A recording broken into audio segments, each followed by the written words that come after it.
Hello, Double R here, and we're going to go over something that has come up in many different games, and we're going to go over something that has come up in many different games, as well as tabletop, roleplay, and things of that nature. Can energy, in terms of fire, water, etc., hurt energy? Now, I've heard this debate done in such a way that I'm going to break down both scenarios, and you'll see where I come out in the end. The first example usually is a fire elemental getting hit with a fireball. People like saying, oh, fireball has the explosive thing and all that happy stuff. Okay, we're not worried about the big explosion of the fireball. We're talking about the fireball itself. Fireball versus a fire elemental. Now, the reason why I'm bringing this back up is because in the D&D story I told, I found out it was a house rule that he allowed the fireball to be absorbed by the fire elemental to regain health. However, like I said, we were young at the time. He was DM. He did the house rules. You don't argue with the fucking DM. You just don't. Because when you argue with the DM, things happen. And there's things that you don't want happening that happen.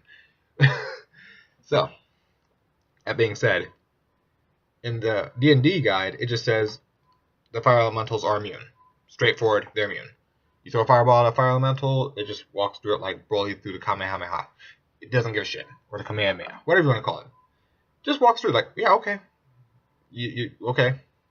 Now, people like to use this as an example of saying, well, the explosive force would try to blow out the fire. We're not talking about the explosive force. That's not even part of the thing. I mean, it might be in later editions and whatnot. I think you can actually undead the undead in later editions, if I remember correctly. But whatever. We're not going to worry about that yet. We're not going to worry about that yet. We're just going to deal with the energy part, the fire, the ice, water, etc. And the reason why it's coming up is because someone explained how did they word this? It was worded so weirdly. If someone ripped off your arm and beat you with it, does it still hurt? That's not the point. That's like saying, well, there's a forest fire. If I take a flamethrower into a forest fire, does it change the forest fire? No, it doesn't. If someone takes off your arm and beats you with it, it's blunt force. Your arm is now a club, like nunchucks. It's a different story. But the biggest advocates for fireballs hurting fire elementals are those who say it's the impact damage, it's a concussive force. That must be one strong-ass mage. But in WoW, they kind of let it go because if you're a fire mage, you're not going to think about it and you're just going to cast fire everywhere. And why it works, I don't even fucking know. It's concussive force. It works. No, it's not supposed to work. You cannot... If you have a bonfire and you throw a match in there, the bonfire does not go out. Same thing with water. If you fill a sink full of water and then you take a Dasani bottle and you dump the Dasani water into the freaking thing, the most that's going to happen is there's an overflow. That doesn't end the water that's in the sink. The sink overflows. Come on. But that's how people are trying to defend, well, it does damage. No, it really shouldn't, but they say it does. And that's why I like the original D&D rules. It just said null and void. Fuck it, null and void. And I'm with that. I'm like, okay, if they don't absorb it, at least neutralize. Fine, I can go with that. When you sit there and try to come up with, well, it's concussive force and yada yada and blah. Really? I understand wood versus wood, metal versus metal. Anything that actually has physical, constructive things. That's a different story. Fire and fire. Well, it's not the same type of fire. So you're telling me if I take a grease fire, run out to a forest fire, and chuck the grease fire into the forest fire is just going to end? It's just going to quit? Is going to get hurt from the grease fire? No, that's not how that works.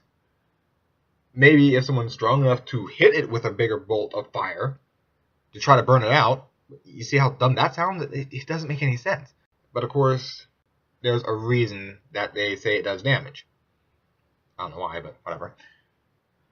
If a demon is evil enough to throw a fire elemental at your group that has a fire mage in the first place, either A, they are aware that the mage has a second spell, or B, they're being a dick and they don't want the mage to do anything in terms of fireball. They want them to think about ways to fight. because mages are supposed to be smart. And that's where my point comes in. The way D&D wrote it, there's supposed to be fire's not supposed to be a thing. Whatever. And the reason why I have a picture of Annie here is because she's supposed to be a child of fire. She likes throwing fireballs. Fire everywhere. Fire, fire, fire, fire, fire, fire. Then there's a character known as Brand who is made of fucking fire! The dude is a walking fire elemental. And of course, what happens? You can kill Brand with Annie. I don't even mean bear. I just mean, here, take a fireball. You die. This motherfucker who pretty much is the element that he controls. He controls the element. The way this is so confusing to me because I understand in game mechanics they have to be able to be beaten. Fine. I get that. I do. Or else that's like Nami with her water bubble come up to Brand. I'll heal you! Drops the water bottle on, water bubble on him and he dies because, water, fire. Not the best of friends. But, I mean, I get that. I get the game mechanic theory. But in actual theory, it shouldn't work. Like I said, that's like taking a bottle of Dasani water, going up to a full sink, and pouring the Dasani in. What happens? If anything, an overflow of the sink. That's it. At best. At worst, it dilutes the water. Whatever. And this is the point I'm going to make further. When there is something that should be able to control said elemental, like if you can control fire, you control frickin' fire. You can put it, I'm a fire elemental. Put it out. You should be able to close your hand and put that shit out. I mean, think of Pyro from the earlier X-Men movies. Just close your hand. Put it out. Done. That's how it should work, but no game balance.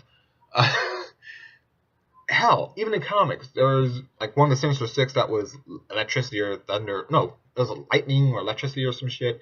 And Thor just pretty much said, "You're gone. Go to space." And whee, there he goes. Off he goes into the fucking space. I mean, there he went. Just out. Gone. Thor said leave. He left. Couldn't help it. Thor commands lightning. Thor commands electricity. Pointed at mirror near him and said, "You're out of here." Whoosh. And the guy went into space. So he's pretty much fucking dead. It's like, well, that makes sense. He commands lightning and thunder. And if you, well, yeah, I guess thunder. I know it's lightning for sure.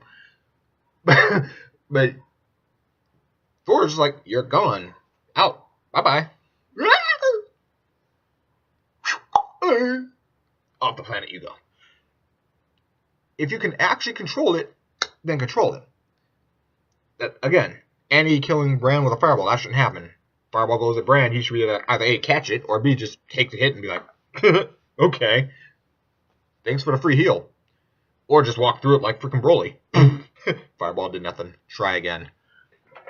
And that's the other thing. Do the fire elementals not control fire? Probably not, because they have Slam, which ignites people, and that's about it. They don't really control fire. But the fire mage controls fire. Put his ass out. Close your hand. Now you're just an elemental of smoldering rock and rubble that's starting to fall apart. Much easier to kill. Unless you slam ash on me, then that's one other kettle of fish. But here's the whole logic on that whole thing. Energy is a thing. And like I said, I understand game balance. And that's probably why things were written in such ways. Game balance. It's so, if you have a fire elemental that happens to show up or get summoned, and you only have a fire mage and he only has one spell, it's like, well, I can't do anything to it because I'm a fire mage. I guess it's better than just being a healer. But that's what house rules were for. And that's why my rogue ended up killing that mage. Because house rules said it would heal. But that's a whole nother, again, that's a whole nother discussion.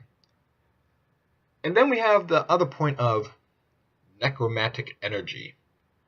What is that for? The demons or the dead? The dead. The dead? The dead. The dead. Yes, the dead. The dead. The dead. We're talking about the dead. Right. You control the undead. Yes. You control the undead. Yes. You control them. Yes. If the game says they're undead, you control them? Yes. Cool. Why the fuck am I getting attacked by this wraith? Because fuck you. I don't want to control them. But there's a thing, I think it's in 5th edition, whatever. In D&D 5th edition, it says you can actually use Chilling Touch. It's no longer an element, it meant Chill of the Grave. But again, house rules. Don't argue with fucking DMs. But Chilling Touch is pretty much Chill of the Grave. Chill Touch is like Chill of the Grave. And you can now use that in 5th edition on the mobile dead, as I call them. In the book, it's called undead, but I call them mobile dead. So you can actually hit a ghost, and they'll have less chance to strike you. And I'm sitting here going, Chill of the Grave can touch some ghost, can touch a ghost, and it has the same effect. It just doesn't do damage. What? Its whole undead existence, global death existence, its whole unliving existence. Yeah, I'm saying with that.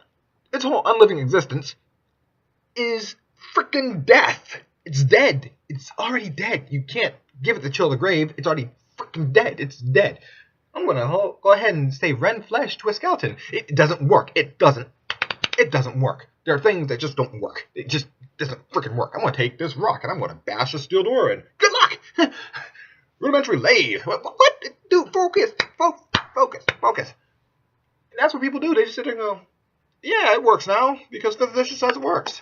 So I can hit Frosty the Snowman with a snowball and do massive damage to it. Yes. Okay. Whatever. I know I already know you mean for game balance and all that, but someone throws a water ball at me and I'm in a pool, it shouldn't do much damage. The water might be a little bit cooler or might be a little bit warmer, but that'd be about it for a moment. Shouldn't be doing damage. But whatever. Like I said, it's different games that have it broken down different ways. I mean, you play stuff like Final Fantasy VI. You hit a fire elemental with a fireball, it heals. It straight up heals. It doesn't give a shit. It just heals. It heals.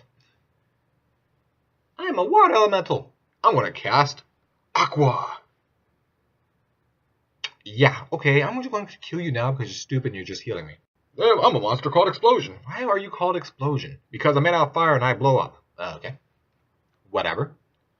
So I'm going to hit you with fire. Nothing. It heals. Each Final Fantasy understood, hey, you got multiple spells. You better think of what you're doing before you do it. But, again, that's just me and basic frickin' logic. But again, like I said, even with my basic logic, I've also highlighted the fact that's for game balance. So this is Double R, and I'm out. And hopefully you all have time and have fun thinking about that.